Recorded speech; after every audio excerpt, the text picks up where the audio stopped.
I am so excited. Oh, why are we live streaming? See, I don't know what we're doing. Well, anyways, welcome to the first episode of the Sophia Files. I am here. My name's Sophia. I'm from the Wolf and the Bear podcast. I'm one half of that, but we decided to kind of do a sidebar.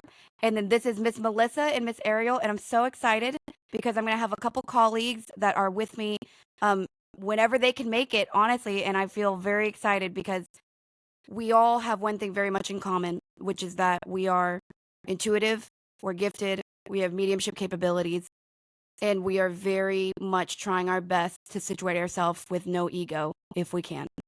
And that was the big reason why I wanted to bring us together, because sometimes I think that might be hard to find right now in the whole zeitgeist. So the agenda for this episode is going to be amazing. We're going to talk solar flares, mitochondria and being responsible for the light body, and how natural disasters are ramping up. And then at the end, we are going to answer some personal questions for each other so that we kind of get our cake and eat it too. So I first wanted to invite you guys real fast. You know, I have an expectation for this energy, and I have an expectation that is held protected, because we know that we're going to gather a lot of energy as we do this. And there are certain things that would never be allowed. And so I, for one, am having that sort of protective element being invoked for us as well as for me. And you can accept that into your energy field if you'd like, or what you prefer. Because as you know, free will is king. But anywho, okay, so I wanted to go into something. Melissa, I want, if you could introduce yourself, and then Ariel right after, because I love you guys. I'm so excited.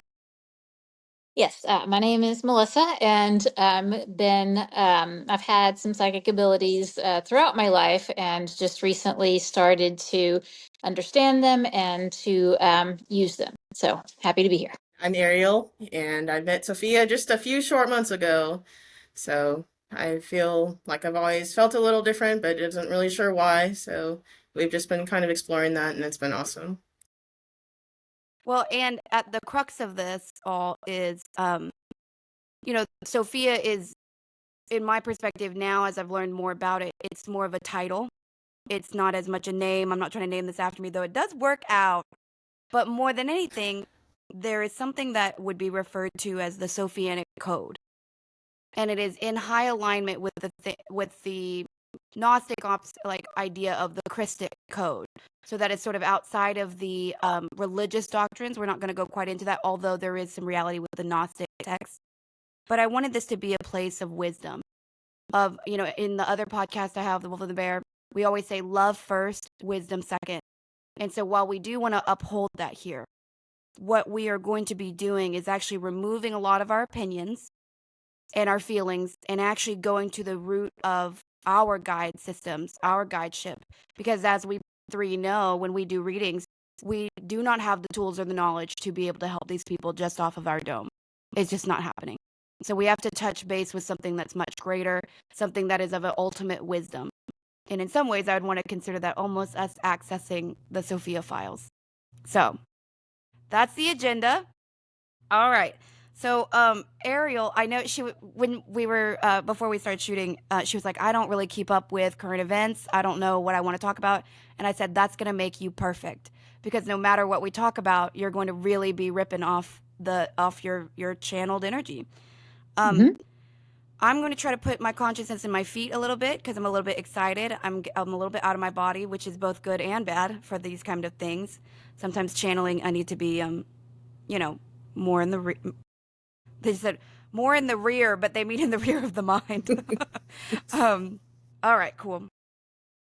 Okay, so when I first say these solar flares that are making all the lights in Texas and all these places that are just really never supposed to see this, what is the original feeling that you get, Melissa? It's leading to an awakening in terms of like the energy, and it's not the only thing that's going on towards that end. There are other things that are just sort of shaking up the energy and allowing people and the earth itself to sort of wake up. And Ariel, do you feel like there is any man-made nefarious energy attached to it? What are you feeling around that topic? No, I don't feel that. I feel like they will try to come back and say that was us. Um, but Oh, I feel that too. that they'll come back to say, that was us. But with as far as the lights, it's getting everybody outside, it's getting everybody to take the pictures and to put them online. And what I think would probably be one of the most important things is that it'll be documented and dated for sure. Yes. Oh, look at that baby. Remind me his Yeah, I name. think that there's just more anomalies that are going on. And for that one, it is, they're becoming more noticeable so that people can, like we're doing, like talk about it and just become more aware that there's more out there than meets the eye. They're saying right now that this randomness that they keep claiming with the access of the magnetic field, they're saying it's not random. They're saying this is so organized, just like the luminaries above have an organized pattern. So they're we are being sent this ideal, or this idea that everything is out of control, something, and my guides are kind of saying, yeah, out of y'all's control, but not out of the control, which Yeah. I love. And I am a little bit devastated that I have seen on TikTok and on Facebook now the fear mongering. And again, it's fair. It makes sense to be afraid. Why are we seeing aurora borealis in our sky? We're in Texas. I get the fear, but they're claiming that they're basically alleging don't go outside. They're experiencing radiation sign like burns in their throat or something. And I'm curious, what do you feel around that?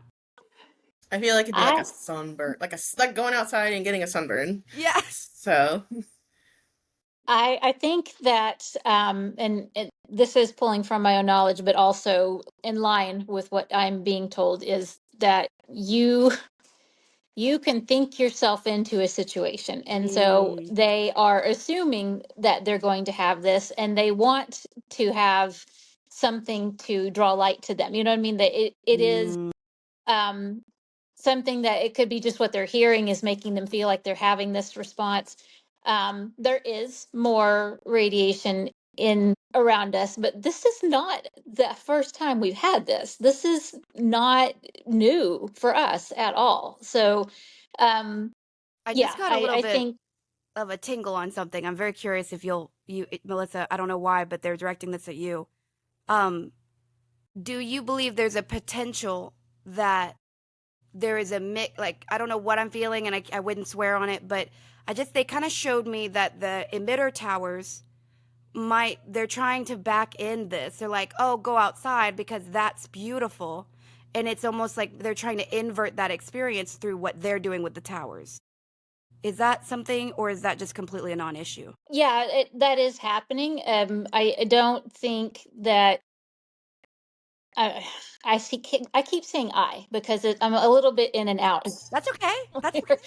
um, so I don't think that's changing the end result here. I think that we are just in, as a human population, we are specifically in our country, are in just such a heightened state. Like we ourselves have more energy and we are on edge and Scared. we're scaring ourselves. Yeah. And Ariel, what do you feel? I would agree also just with the fear based mongering, and also just thinking about online, the doomsday clock's almost at midnight. What does it mean? What does it mean? And like personally, like I had a dream last night and it was like a rationing experience, and I was in a hotel room with like four other families, and it just felt so real to me to just I was on the phone with my mom and then the line disconnected and it's like, like, oh shit, like My guys were here it just is. telling me that you had a very real Yeah. dream. It was not on our dimension. So, yes, you were having a real experience, just not in our current timeline of what we're doing right now. Interesting. Do you feel that maybe she was being shown that as a preparatory experience, or as a little bit of to align her energy so it's not so shocking if there were communication errors? I think she made that jump into that scenario as a result of what we're dealing with right now. Um, And they are saying they made one of my guides made a joke and said, "You do sometimes feel like she can't hear you." Who? So there's that too. All right. Well, I feel, I'm going to throw one last question in there for your guides, and I'm going to ask, what can we do to help hold the line against the fear mongering? I think it comes down to community. It's just building your own community that you can rely on, and know your neighbors, because that's become a lost thing. Nobody goes outside. If you do, you're just waving at your neighbors and not saying hello. So That's hard because we are hermits. I would say don't give fuel to the fire. Keep that open dialogue about this is not, it's not the end of the world. This is not what's going to end us. It's more talk than anything. And so the more we diffuse it and the more that we just kind of get people grounded, so to speak, the less it will have a hold on us. The other thing that they're kind of talking about is that when there's two things. When you see it online, right? Say that Ariel, for instance, I think you and I are probably a little bit more on TikTok. Maybe you are, but we're scouring the internet for data sometimes, and it does not hurt to leave your harmonic in the comments, because you can basically say, I really love you guys. I really think we're going to be okay. I know it's weird, but we got this. Because then that will function as a little bit of an algorithm filter for people who are maybe needing that in that particular moment, and what's it to us energetically. And the other thing they were saying is disconnect from your need to be okay. What are you so worried about? What do you think is so wrong? You're whole here. This tomorrow is going to come at its rate that which tomorrow always comes. And so if we can really say, I'm curious about this, but I don't need it to have an answer. Could it be HARP? Could it be the towers? Could it be the magnetic field changing? All of it could be true at once. We have no real ability to check that. So it would be most important to manage what you can manage, which is your own anxieties and your heart space about it. And they're telling me it's okay to approach this with wonder, with that child curiosity, without having to have that overlay of, oh, we're all going to die. Right. Well, because we are all going to die, guys. Imagining Chicken Little. You remember the story of Chicken Little? Mhm. That's what I feel like this is what y'all are doing. Y'all are all running around like Chicken Little, just working yourselves up. Well, and we are little. Like, in the grand scheme of these things, look how little we are. Like, we're supposed to, I mean, it would be almost asinine to tell people, like, quit being afraid. Wow. Right. But also, yes, that's not what you can. But also, it's kind of like, we've got choices of how we can hold ourselves. That's what they're like. You can be afraid, see what that does to your adrenal system, see what it does to your, cortisol, and then see if that feels good. Because we do have a choice. And I personally, as me, I would want to choose to feel good. Doesn't always work, and we get that. They're saying take the fear in small doses. Yes. Well, and take the fear to change what you can. If you're really petrified about the power going out, and then you are the weirdo. Go get the food. Stop judging yourself for it.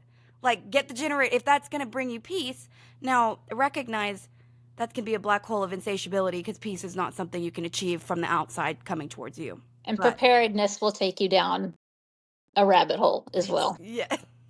They make shows about it. Those Doomsday Prepper shows. Well, there's a comedian, and I thought this was so funny. She said, and I'm just teasing, but she goes, how unfortunate is it that all the people who are prepared are the worst of us? And so they're just talking about, like, if this all goes down, we're going to get some wild survivors. Okay. Kind of piggybacking on that. The natural disasters. We know this is a legitimate thing. The ring of fire in the ocean is lit. We're seeing really, really old volcanoes become active again.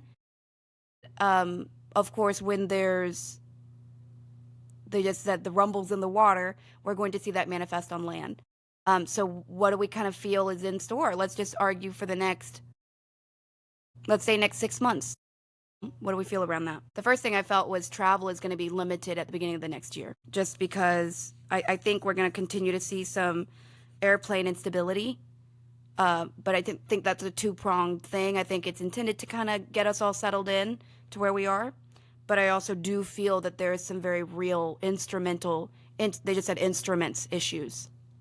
Yeah, the geomagnetic, which is kind of what we've been talking about a little bit, right? So there are, what I am feeling is that, yeah, there's going to be some blips, and that might interfere with airplane travel, communications, a lot of just the earth rumbling, not like a lot of smoke, but not tsunamis, which is what, the big disasters is what I worry about. Like what if we can get information on that, that's what I was looking for. But right now they're not in 6 months pertaining to what would impact the United States. It's just, yeah, it's the earth is just kind of shifting and grumbling, and we're going to hear about it.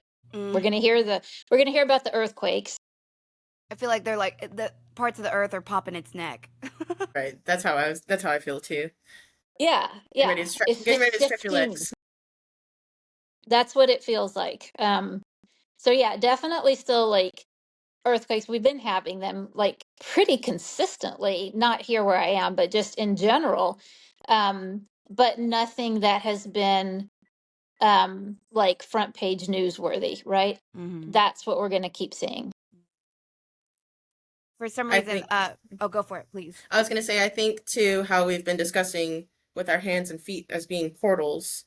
And if we just have all of that anxiety and fear and all of the other negative emotions just, reverberating within our body, and we're just putting that into the ground. Mm-hmm. So, oh my gosh. And for people who have gifts, because I feel like we're in a time right now where more people have gifts than don't. If that feels right. That there's going to be more people that will be more in tune with their gifts. And so it almost is like they're not like a walking time bomb, but almost like a walking time bomb. Like a unification, an army, in a positive way though. It's funny because you just said in tune, and my guides were immediately like, that's what the earth is doing. It's getting in tune. We are getting in tune with it. The things that have not been allowed are happening in that. And my guides were just saying basically the earth is going through growing pains. Like it, just like the teenagers get the bone aches because they're growing. It's just shifting. It's doing its thing. So yeah. To expect it to be in one state forever is not correct at all. That's a great point. Yeah, they're laughing and saying, you're not going to go into the ice age. You're not. They're little babies. We're not going to send you back that far. I remember hearing reading another article, like somebody was saying, and it was just a total fear-based article about how, here's the things that are going to lead us into the ice age. I'm like, oh my God. Get some science, people. Well, and even with, it doesn't ever really help when all of these world leaders and billionaires are getting these like submersible yachts and these bunkers. And what they just showed me was they showed me if the earth wanted to, they showed me a can, like a Coke can being, they're like, there's so much hubris to that because we're not really dealing with something like nuclear fallout. We're dealing with the earth deciding we are no more in this particular cavern and cave. And that's not something that I'm just going to say what they're showing me. And just in that vein of the ultra rich pushing the boundaries of science for fun, I am getting that there's going to be a disaster with aircraft that is trying to go like higher than we've gone before as a passenger craft.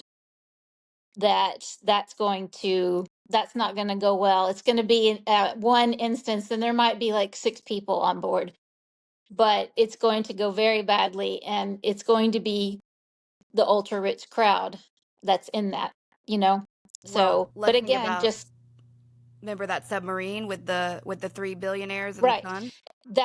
That's the Ken, and that's what I think my guides were like. Once you mention that, they're like, "Oh yeah, that's going to happen," but it's on the other side. It's not deep in the water. It's going to be up high. It was so weird because after therapy and after working with my guides a lot, tears are very quick and very easy for me. And I was listening to something about that the other day, and I started crying because, not really because I have a lot of empathy for billionaires and stuff, and he was definitely the main guy. He knew it was faulty, but if he owned it, he would have lost the whole company. So he did it anyway. Anyways, but at one point they reported, and again, who knows, but that like the son who was freaking out at one point, he just put his head on his dad's lap, like, this is it then, I guess. And I just started sobbing. I was like, oh. And so even though I really hate that, I mean, I hate, I don't love trying to beat the universe at its thing. I don't know. I didn't expect to feel that much empathy, especially towards the little one. And he was 19. He wasn't little, but like, God, Life to live still. a life to like, yeah. And probably hadn't been done offensive things quite yet to the degree, maybe, if that makes sense. Well, and they're telling me when it all comes down in the end, you're all human, and you're all going to feel the humanness of those events, as you should, because we are human, and we should not be thinking of one person being better Or than the other. expendable. You're all humans, but it is sad, and you should mourn that. It shouldn't be about money. Mm. There has been that sort of uptick in the, they're reminding me in the French Revolution, right? It was very much let them eat cake. And it was the word that I think is so funny has come back is bougie. Like, oh, that's so nice. But that's really shortening the bourgeoisie, which were the Yes. ones they were getting rid of them. And then everyone was celebrating that guy, Monsiano, the guy who allegedly killed the CEO of that insurance company. And I was just thinking, to me, that was the shot heard around the world because nobody cared. And he was hot. So all the taglines were focusing on, I thought, this is where things get dicey, when you start to be okay with people getting murdered because they have money. Right. But I don't actually think we're going to fall out of order to that degree. I want to see if they have anything else to say about the natural disasters. There is a sharpening, too. So they're kind of talking about there is some function of that fear because, Ariel, like you said, the gifts are coming online. Some of that will be triggered by the existential fear of the loved ones and for themselves. And so it is funny because we can hold the line for those that are feeling unnecessary fear, but this is going to be a trigger for some people that is positive for their gifts. So I like that. I love that. And Sophia, you and I had been chatting back and forth. You'd mentioned something in a text about the Annabelle doll and how you were just like, "Oh, this is dread." I mean, like, I hate seeing this. This doll is just bringing this negative energy everywhere. And that was what I was feeling, is that it is going to wake some people up. They're not going to figure out what's going on, but where there is dark, there is light, and that darkness that this doll is carrying is going to wake some people up. Mm-hmm. Mm-hmm. And how do I say this? I was talking to Terry last night, and I have been saying this, and I'm debating if this is going to be all right. So now is not the time to be dancing with your own personal demons heavily. And it feels right now that in our work, as we continue to work with humanity on a personal level through readings, but also collectively, even as we do things like this now, it feels important to say it out loud. Everybody is getting nudged because so I think that we are going to be dealing with. I had a client the other day, and her husband had unalived himself. He had definitely struggled with all of these components to depression, but I felt very specifically that this had been a nudged thing. And I think that we're going to see that. So when we see those struggling around us, I almost feel that there is a little bit of a call to action. If you have a friend who's struggling with alcoholism, struggling with prescription drugs, we are, I've said this to y'all privately, but the darker energies are performing somewhat what we would call almost a last call. It's like they know their time's up. They know the frequency is not going to support them.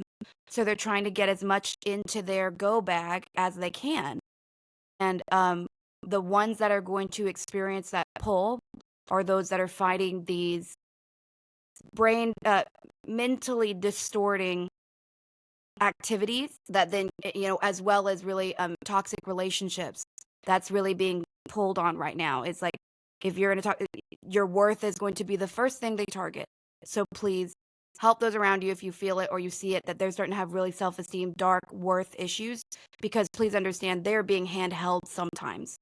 And we should hold the other hand, is what I just heard. But I love that, because like we also said, a lot of people will not answer that call and be awakened to some of these realities around them and the realities within some of their addiction. So, like you said, with darkness comes illumination. I just, I want to keep as many of us on here as we can.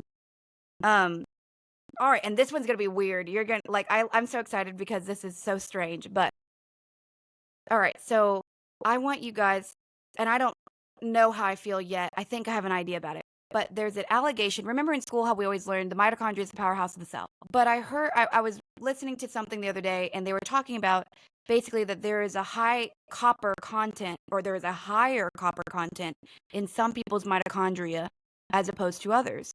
And then they were talking about basically there's a natural every second of every second of every second. When this chemical reaction happens with the copper, there is literally a burst of light in the mitochondria. Just like when a sperm inseminates an egg, there is literally a flash of light. And that got me thinking, because in Star Wars, if anyone is into that, the midichlorians count in the bloodstream is what they target to find Force-sensitive individuals. And then I'm thinking, well, fiction always has some mirror sometimes, and George Lucas always exposes certain things. What is the benefit of sparking light in the mitochondria for us as humanity? I'm getting that it is it's changing the DNA, it's changing the code. DNA evolves, it is not a static thing. We know that. But in this regard, just as the earth is adapting and humans are adapting, the energy that we are feeling and that we are experiencing with this shift is causing the DNA to also evolve. And what about you, Ariel? Mm-hmm. So the way that I see it, the first way that I had imagined it was almost like going through a metal detector, and people with that material, we'll say like with that magnetic in them, it kind of sets off like a dinger within. As far as the snap, I see also like a rubber band snap, like boom, and it just raises your awareness to a situation. And when you were talking about the DNA unlocking, they showed me almost like humanity around a giant round table, and that is our collective consciousness. And that there's something about that being part, like we decide when our DNA changes, when we need it to. So I love that, because it kind of makes me feel like we can feel under the thumb of whoever we want to feel under the thumb of, but we do have a consciousness council. Like we do decide when our DNA needs to start shifting. And it is right. So, and I think it and what Ariel's saying too with that, the rubber band, like our bodies are getting that signal, okay, we need to shift, we need to change. And that's the impetus. It is just I don't want to say a symbol, but it's a sign of that evolutionary process. So what if we take it another direction of just through the family, and you have like a family cycle, so to say, and if you have like trauma in the mother, that's just could be like generational, and maybe your mom or dad has the mentality to say that I don't want this anymore, but I don't have the personal willpower, I don't have the personal strength to actually do that. And it's ingrained or embedded somehow into the offspring. And they're genetic resiliency. Mm-hmm. Yeah, I think that just me personally, I do think that I think it is possible, and I think that's partly what is going on here. I mean, there are so many more people. I'm talking as me now. No, that's okay. I have my guides have been sitting here, and a lot of what I did was just channeling, but they're giving me a break because it is a little exhausting. I'm getting very hot too, and we have a lot of energy for us to be doing, and we're in a group of 3, which makes it a little bit interesting as well. Right. Yeah. But no, just having a medical background, I will say yes. We are learning so much more every day about what DNA can do and how DNA can be manipulated at will. So there is absolutely no reason not to believe that our bodies are shifting in accordance with the energy fields around us. What do y'all think about all this talk about a calcified pineal gland and how we've been damaged beyond repair with our body being managed and messed with? Because I do realize we've had some duress to our meat suits, as I call them, because I don't think they're really all that important. But what are your opinions on that? I mean, how do we overcome that if that's a real problem at all? It almost feels like just do the opposite. Just do the opposite of what we've been doing to, you can't anti-age, but to go backwards. Interesting. Wait, what do you mean to go backwards? We're in a time now where everything is less everything is less substance, more filler. And so if you have most of the filler clogging up your line, you can't actually get what you need. And I think in today's economy, like especially every company is just making things as cheap as they can make them and downsizing, replacing products. And if we're just buying what's cheapest, we don't really care what we're putting in our bodies as much as, before. I saw a video the other day and it cost a man $37 at the grocery store to buy Thanksgiving dinner for a family of 6, and I can't imagine. I just went and spent $35 at Walmart and I got this shirt, a drink, and a box of chocolates. Yeah. And how about you, Melissa? We are definitely experiencing a radical shift, an inflection point in the course of humanity with the technology that we've been given, not something that created. We've been given the technology and it hasn't been used in the way that it was meant to. We're having consequences from that, but they are not forever consequences. And we keep trying. I'm saying this as it comes in. We keep trying to help nudge in a collective sense with technology, and humanity continues to use it in the worst possible way. One of the things that, and I want to touch back on that actually has a lead in I'm very curious about. So, but before I go, they were saying also, we are not taught the nature of our 3-body system. And so we hyper focus on the damage done to the least important body because we have an astral body and an etheric body as well. And so if you perceive yourself as whole from that perspective down, because that is really the reality, because as our higher dimensional bodies are able to remain in a more pure state, we can basically try to match frequency there, and matter has to follow. Because again, that's what creates and falls into matter. So if you believe that your pineal gland is calcified, that's a belief that you're holding in your etheric body. And there's a projection down. So, and they also keep showing me, if that's a fear for people, or if they're trying to achieve access to their gifts, they're showing me imagining, literally like a miniature sun, and just imagining it where you believe your third eye should be. Because that is the generative process of bringing essentially the light from the body and focusing into one spot, which is something that can kind of prove to you and to us, as we already know, you have more control over this than you're being told. You have significantly more access to clearing different energies. And if you don't understand that, look into, there's a book called Placebo. It's fantastic. And it shows you how your belief about your body is ultimate. And we can go into timeline jumps and why that may or may not be what we're doing, but not right now. Okay, and then I wanted to go into, what was it you had said? About the technology being used poorly every time. So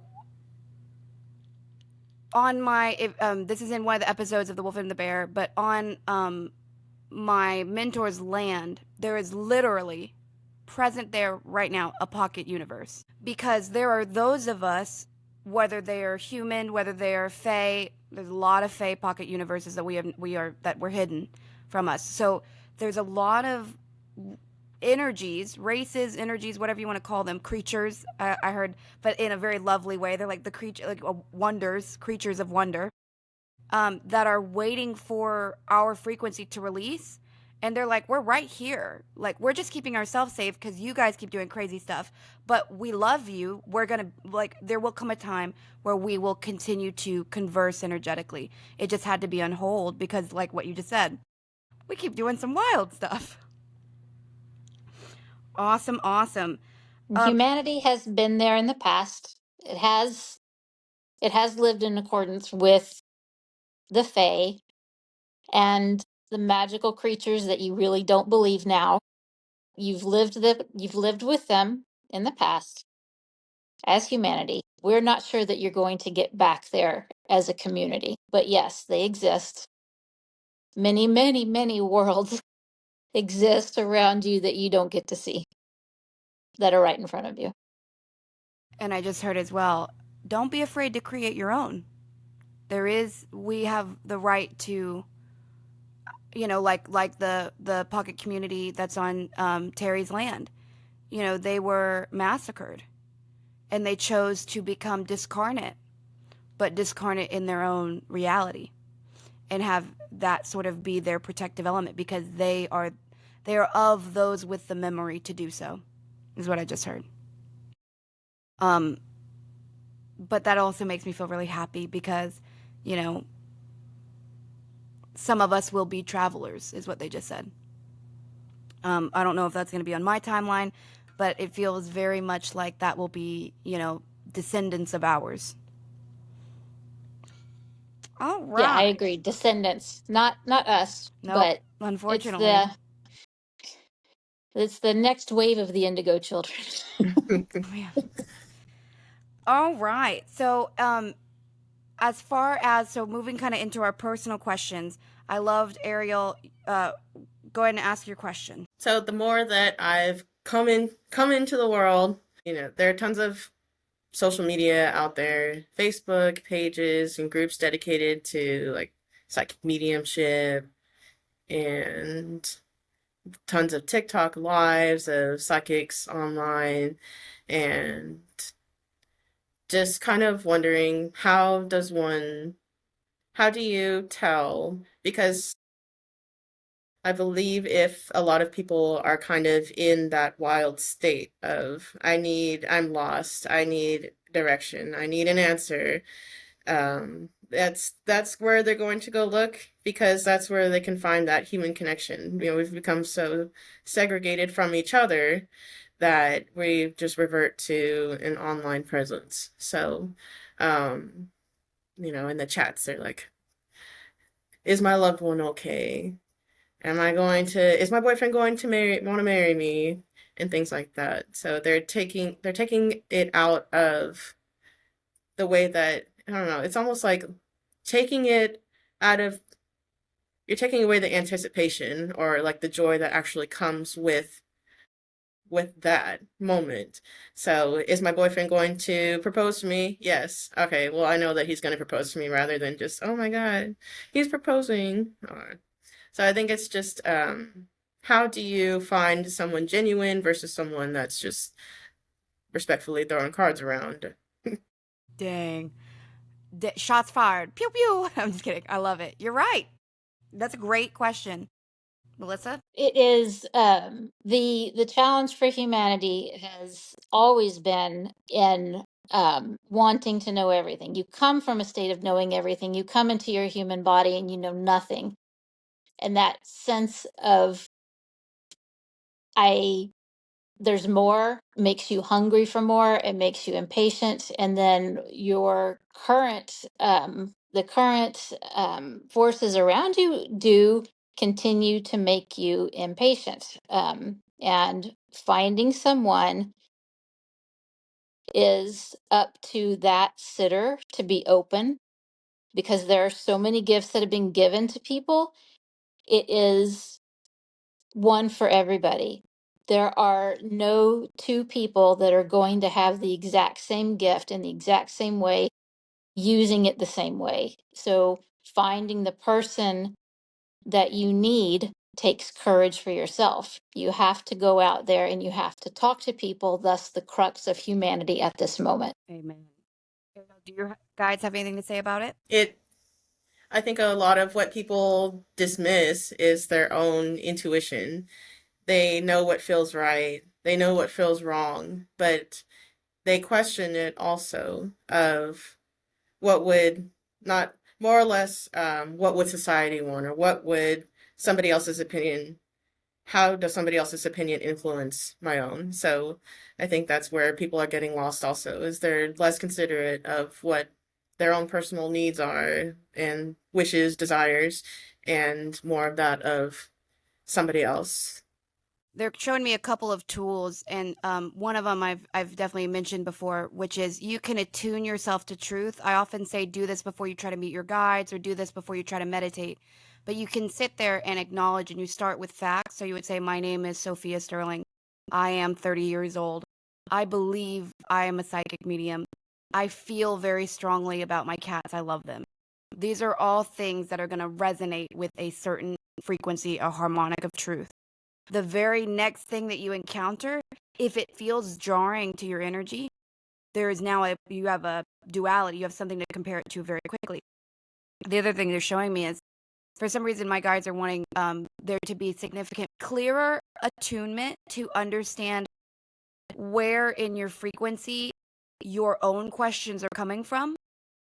And so if you were to become more aware, since since most of these people who are seeking this out would claim that they are also of a spiritual nature. So, we recognize that like begets like. So if you are seeking these things, but you are also considering yourself a spiritual creature, an individual, understand the chakra points in your own body, because then you can start to feel where your questions are coming from, and you can feel where the answers are coming from in the practitioner. So if you start to realize, I feel that answer came from the solar plexus, which is not an intuitive state. Or if it came from a root, which is like, I'm answering this because I need you to believe me. That's a very root need. That's a very imbalanced need. You're going to start to sense these people are not capable at this particular time of giving you what you need, because I don't see any of this coming out of the higher chakra systems. So there's that as well. The other thing they wanted to say is, if you wanted to perceive gold, like a shimmering gold, as the harmonic of truth, and you were to envision how much of that or how little of that was behind or around a practitioner, if you had the gift of certain sights, that helps you too, because you would start to feel like, I think this is real gray. I'm not seeing any gold, and I just need to click off and find, because we do sense that, and we need to put that sense into something a little bit more visceral for people who are like, how long did it take us? 1,000 years for us to trust that we even were talking to our guides correctly. And then we're asking somebody on TikTok to know how to tell whether that's a huge ask. Humanity is not taught to get in tune like that. So visualization is going to be a huge key for those that think, I don't know. Like, I even teach this with beginning. I didn't really teach you guys this because you had such high gifts with your guides. But sometimes I'll even say, get used to envisioning a thumbs up or a thumbs down. And whatever your knee jerk is, it might say something. So I feel like a lot of what has come also is that it's just become a cash grab of, let me prove myself, let me tell you what you want to hear, because people are using their intuitiveness but to the wrong degree. So and that's what it comes down to, is how much are you willing to pay for me to tell you, A, what you already know, or B, what it is that you really want to hear. So there's a particular TikTok person that I enjoy watching him, because he gives himself 3 strikes. He says, I'll try to connect, and he does mediumship. He tries to connect 3 times, and it's always a yes or a no question. No, don't give me any more information. I just heard you're a better medium than him. But I like him. Uh, I know, and I can feel he's a very genuine person, mhm. but they are saying you're better than him. Not that that should matter, but it does to me. But what I like is just, he'll give himself, he gives himself 3 strikes. If I don't connect with your person on 3 strikes, I'll give you your full refund minus the processing fees. And I'm like, that's Oh, that's awesome. lovely. Yes, indeed. So I think it would just also be more of looking for the genuity in people also, Mhm. because if you are trying to connect to the spiritual world, I believe that, our team, our higher self will lead us down the right direction. If you go the opposite direction, that's like, hey, I told you to take a right and you took a left. So And that's guideship, right? I'm sure they're Mhm. exhausted with us sometimes. Or like me, when I had my last reading, I said, I do always ask my guides to give me some verifiable information so that this is not coming from me. And I got something and it landed, and I said, that's not specific enough. And there goes my ego. And the whole thing shut down. And they just were just like, they held their breath. They're like, until I was like, okay, fine. Oh, I want to ask you about that later. We can debrief. I want to hear about your first reading. I'm so excited to hear that. Yeah, they Yeah, me totally too. blew me off for like 30 seconds. And I'm just sitting there like I'm getting nothing. It's like holding up the water hose. It's like, okay, well, you can get this when Yeah. you can get this in a Yep. They second. just put a kink in the water hose. They're like, Mhm. we're waiting for you. Give up your ego or we're not going Dang. anywhere. Dang, that is so real. I would want to just cry. I'd be like, my ego, I'd be Please. embarrassed. I'd be like, please, please, please, please, please. They're like, I that's just not what had you're to supposed to admit be it. I'm doing. like, I told the client, I'm like, okay, I got nothing. We're going to move on. And that's okay. I think, man, but you're so gifted. It's so funny because, I hope that you never feel that you're lucky to be getting the clients that you're getting, because they're lucky to be in some ways. I don't know why I'm saying this, because I don't know if you have I don't know what it is, but they are acting as they're showing me really beautiful cobblestones, but they're saying that this first year or so, as you have these hiccups, they are in some ways fundamentally the cobblestones for your journey, as much as you are dropping them healing information, because but this is all part of the journey. And Absolutely. and there are going to be times where this is for all of us, you're going to get that weird test, and you're just gonna be like, why is this happening? What do you want from me? And then you can start to realize, well, you're a cobblestone. I got you. This makes sense. Let's move on. Can't have one without the other. No, Right. So, and um there was a period of time where I was doing something else, but I was training under it. And I remember there was no discrimination in my subjects, so to speak. It's like everything I could get my hands on, simply so that I'd know how to do it all. And so I know that there are readers right now, and I'm gonna talk my shit for a second. There is somebody in the community, and I refer to this individual as the walking fortune cookie, because unfortunately I've had to be around this individual a lot, especially in my earlier time as a reader. And we are not the ones who are saying the truth is within you. Like, we know it is, and we will maybe say that, but we are sitting there trying to really get the details of the blue sweater and the horse you had when you were little, and grandma's trying to talk about the red pan that she used specifically, and all these little details. And so when we do have hiccups, there is so much that we're trying to do. There's so much authenticity that we're having to, and we're all, I mean, I would say for myself, I'm a very bold individual. I'm loud. I want it my way. And the gift of not being the fortune cookie is submitting that. Oh, and it's hard. Okay, so I was going to ask, Melissa, what is your question? So I am interested to see what the path for my son is going to be on his educational journey, and he is at that point of taking it a step farther.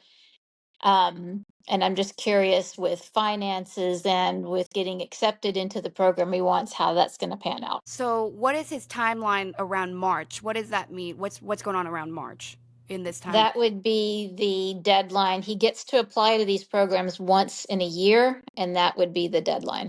Okay. And is he still in a relationship? I think it is just a friendship now. I believe that if that does not become a game of tag, they're kind of, there's something around he needs to be focused in March. That's, I don't know, it needs to be highly focused. And I also want to bring into the chat a little bit of his own fear of it could also enhance the manifestation of waiting a little bit. But my gut says, I mean, Ariel, I feel it works out. I'm trying to feel, I think he's busy. I almost think right now, though, if you say that to him or he's already, you know how I talk about the snow globe? He's like shaking it right now. So the reason the energy is not just like, yes, totally, is because there's a lot of variables he's considering right now because he's a little topsy-turvy. He's got a lot of change right now, and I don't know if he's processing that great. Ariel, to whether with Ariel, to you. That's what I feel also is just, he knows what he wants to do, but he's also like entertained by the curviness of the path when there's a straight path forward. But I think it's just to give himself that grace of knowing that even if you hang to the left, you'll come back to the middle. If not this year, then next year. But I think that they're showing me damn near 50-50. Yeah. Because I think if he chooses to, like she said, take that curvy path, he's either going to miss the deadline. There's something that he's like some paperwork, and that will be a manifestation of his unreadiness. But I also feel, and I think this leans a little bit more likely, that 60% goes towards him coming around February, getting a fire under his ass because he gets scared and getting it done. So they're kind of saying a lot of the decision making will be in January, honestly. It's almost like the emotions settle, he's not usually the type to, he likes to bluster. I just heard. He likes to be like, well, maybe I don't care. Like, maybe I'm going to go take a gap year. I'm gonna shake this snow globe harder. Yeah, but then right as it's almost like he like needs the freedom to say that, and then he's gonna literally be like, settle down. Like, look, all he's gonna look at is a snow globe, waiting for it to settle so he can kind of get back to his business. But yeah, he's just having an identity thing right now. Yeah, and my guides are just saying that his guides are wanting him to learn some aspects that he needs to have under his belt before he can get into that program and before he can be successful. So he is he's getting there, and it's going to be a win-win either way. He's either going to learn some lessons the hard way, or he's going to get in there. He will get in there at some point, whether it's this year or next year. The funny thing they just said is all this really is the placement of his lessons. So either he's going to learn it in school real rough, or he's going to learn out of school real rough. But no matter what, based on this like 3-year timeline, he will change from a boy to a man. Mm-hmm. That's what I feel too, is like, just that boyishness. So, mm-hmm. And the reality is, I'm asking if there's a preference for it. And they're kind of showing me no preference. That's a human thing, but they're saying kind of the A and B of what happens. So if he gets into the program and then he struggles through it, and they just said sludges through it for the first part, he's going to incur self-doubt that way. If he doesn't get in, there's the self-doubt on the nose. So no matter what, his big thing is he's going to have to overcome his own consequences, but the finish line does not ever move. That's what they just said. The finish line doesn't move. Those lessons on self-regulation. Yes, and self-advocation. Real quick, we Correct want to. I don't me. know why. I'm sorry, but we're gonna do this. They want to shift to your daughter real quick. So how is that going? How is she doing with her self advocacy? I don't think that it's changed. Yeah, I'm trying to see if there is a way to kind of just send her some energy because I feel she's a little bit depleted right now, and I feel that she is being pulled down. I still feel that there's some pull down. I would like to just I'm gonna close my eyes a little bit, and I want to just sort of, I want you to talk about how she's great. I want you to tell me everything that's amazing about her. Oh gosh, she is the funniest human being I've ever been around. She is so in tune with the people that she's with. She knows exactly how to lift them up. Um, she knows how to disarm people. Um, she um, she is just an absolute light. I mean, everybody is drawn to her. I think she's amazing. I can feel how amazing she is. I haven't had the pleasure of meeting her. Um, I am going to I'm going to send some of this energy that we're curating here tonight, and I'm going to send it to her guides. I'm going to send it to her higher self, and I'm going to give her hopefully an understanding that for every flame that we are, there will be many moths. And we have to understand that even though those moths may then develop what looks like a dependency, that they need light to survive, and that they might need her light to survive.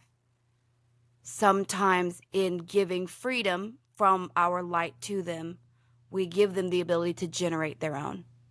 Because I feel that her bleeding heart of a soul already knows this and cannot allow itself to release. And so I want that information package to arrive to her like a zip file, and I want to just imbue that with the love of everything she is and the strength and the brightening that she needs to kind of come into remembering that the flame is only dim because it's being shared so much, and it's not being kindled by anyone except for her. So it's a little bit of a unfair flame arrangement. They just said the flame arrangement's a little bit one-sided. So I'm going to hope that that gets to her. Man, I do love your kids. You have a great family. Thank you. Okay. So I was going to ask about my cats, but they are making me change it. So I'm just going to ask, there are aspects of me that believe I'm a little bit honeycombed when it comes to psychology, and I'm wondering if I should pursue consolidating that honeycomb or leave it alone. What I see is like an organization, like a filing cabinet. If you have a lot, because you do like a lot of information, it's like a rabbit hole. That's what your mind is. It's like a rabbit hole. And there are so many pathways, and it's like only you know the ins and outs of it. And it would just be to better organize it, categorize, label. Um,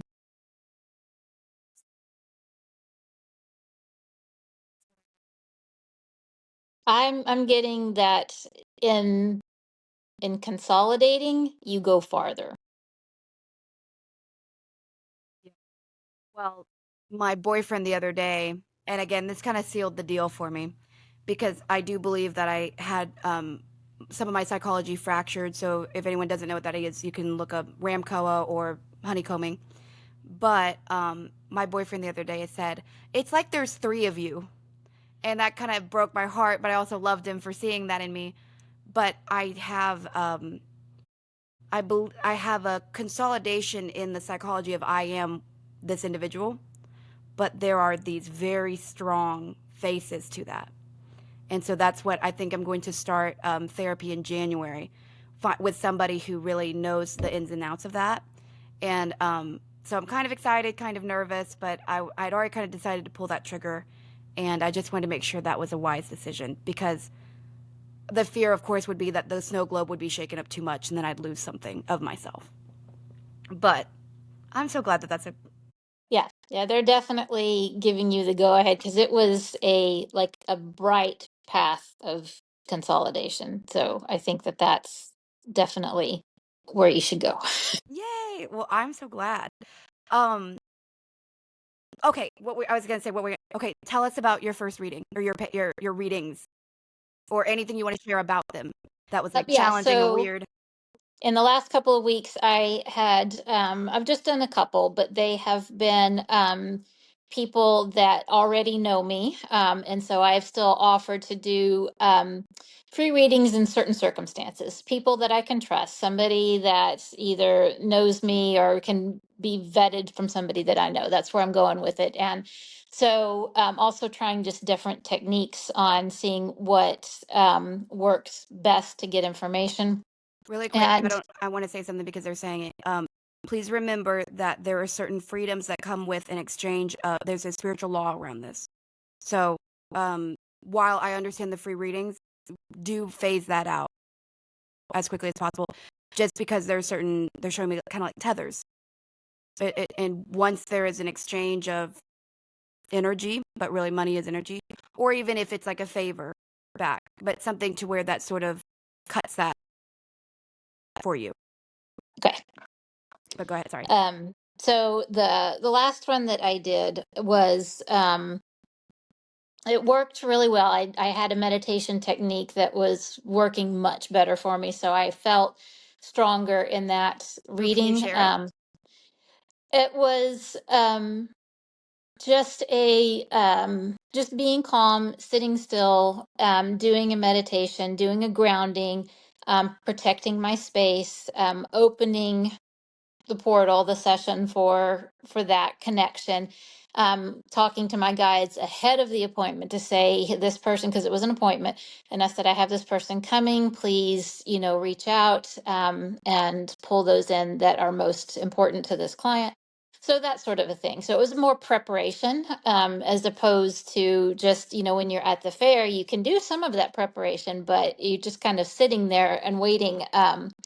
But so I did that, and my battery's about to die. So let me get this on here. Oh, you're good. Thank you. All right. So so during that reading, and it went really well. And I was glad to have reconnected with this person because they're actually there was I can see why the guides put him in my path. So I'll just say that. So there was some other good stuff too. But so we were going along, and I always like hearing when they say, funny you should mention that, because I know it's landing. Like, well, yeah, the guides brought that up for something. And so there was a lot of that. So I knew that, and this was really just like an organic conversation. And that's why I try to structure them that way. I want it to be a conversation and not, yeah, I want it to feel genuine. So, um, so we talked and connected him with somebody that was important to him. And that's when I said, okay, well, here, I'm trying to get you this verifiable information. And he was good. He was like, yeah, you got her that, that's good. And I was like, oh, but that's not good enough for me. So where I was still hearing and feeling, it was just like, it was just like, nope, we are not serving. And that's what I heard. We're not serving your egos. Oh, They stopped, and I waited. And that's when I was like, okay, all right, well, we're just going to move on. And they came back and they helped me out, but it was funny because that's how my guide is. But yeah, it was like, I'm not serving you. You're just the conduit. So just step off, just right. step back. You're a very beautiful channel. And Ariel, if you want, there's two things I'd love if you want to chat about. I want to tell you something actually, first of all. So this class this morning, you were supposed to have a reading, and I canceled it because her energy was inappropriate. She was pissed at the world. I wasn't going to expose you to that because that's not fair. And you have a very gentle energy, and maybe that's what she needed, but I didn't feel it was appropriate. But instead, we had a very unique class today. So if you could tell the audience and Melissa, because Melissa loves this type of shit. I love this type of shit. Like, Yeah, I so love it. I know I always love when we have class because it feels like like it feels like going on vacation. You're doing something fun, and then afterward, like the time in between is always like let's calm down Yes. until our next class. But oh my God, today was so fun. Like we had our eyes closed most of the class, and I was like, I think I actually like talking this way. But we went more back into past lives. Have we known each other before? And for me, um, it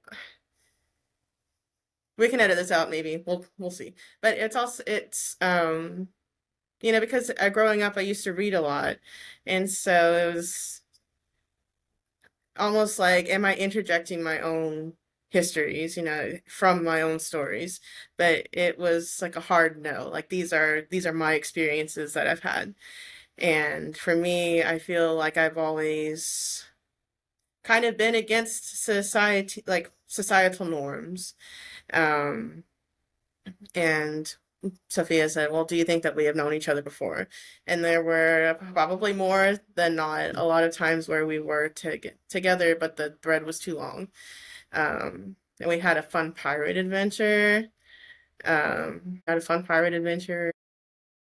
What else? And What we else had did we do? some French underworld fun times. But what happened when we were meeting with your guides and that little intruder? Um, it was because it was, neither he nor she. And then the first recognizable thing was like flubber, because that's what I know was flubber. And to give Um, context real quick before we were setting up the round table of her team and we were fleshing that out. And I saw we had already had 4 people at the table, herself included. And I saw 3 more tables and for some reason or 3 more seats. And for some reason she saw 4. So we had to figure out what is happening with this 4th energy. And that's the flubber. and then someone who brought their own chair.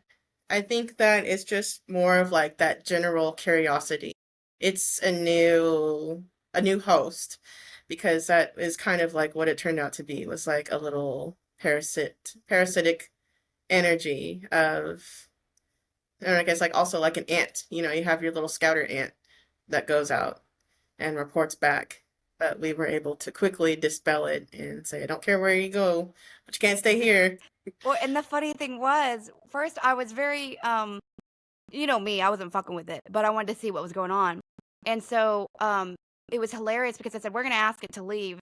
And it said, I can't, I have to wait for my ride. Hmm. We were like, no, dude, What ride? you can't stay here. Yeah, And it but was like playing on our empathy. they Like, brought what their would own you do? chair. Well, I was thinking about it too, because I had went and watched that Rick and Morty reference that, just as a The cloud, refresher, the the fan cloud. cloud. Yeah, but I think that there are certain energies that prey on our not weak, like quote weakness. So for me, I like all things cute and cuddly, and I fall like, okay, have you ever seen that video with I think it's the rabbits jumping on the trampoline? And for a while, I was like, oh my God, like Yes. such a cute video.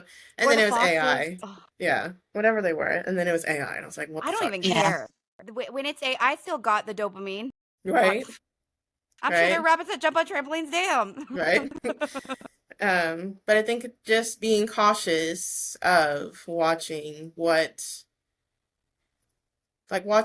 grabs our attention, because it is almost like, okay, well, if they're in, then they've left a door stopper in for others to come in as well. And so when it came to my guides, like my main guide, it told Sophia, just it was like a wet dog that came in. It's like, well, I'm going to turn away from that, and I'm not going to deal with that because you are perfectly capable of dealing with it. And so it was almost to just like that, not refresher, but just that, like, you can do this, you can do this. So that's what we did. And And the first question I asked to verify that this was not of her energy, because it's very hard to tell when it's you. It's so hard to tell. It just feels like a guide, maybe, but it's kind of weird. So I said, I said, please tell me, what does your guide think about this other guide? And his first response was, I don't even want to look at it. So that told me we were going to deal with this today. And then how did we get rid of it? we burned it, white light. And we basically See? encircled it. I told you. Yeah, I had my guides, and I don't remember which day it was. I think it must have been maybe 3 days ago.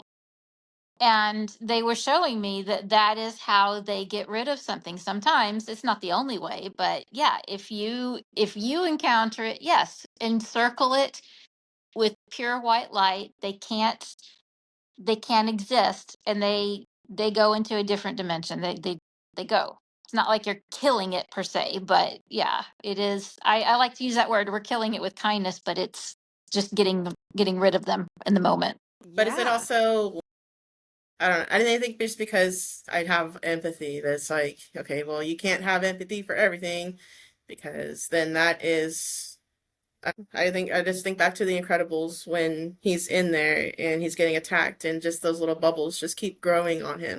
And it's like, well, if you give in to everything, then you lose yourself. You can't have empathy for other things if there's a full recognition that it's parasitic to you. Where's your empathy for you? Who deserves to have that attached to their team? And how bold, because that's the other thing, how bold of it to show up while we're both looking in that room. Mm-hmm. And then she was right. She said, the vibe is kind of like he fucked around and he didn't expect to be found out. So I don't know. I just got a kick out of that. All right. I think we've had an amazing first episode. This has been so fun for me personally. I don't even care if there's an audience at some point. It's like, damn. I mean, my God, this is just what I love to do, especially with people like y'all.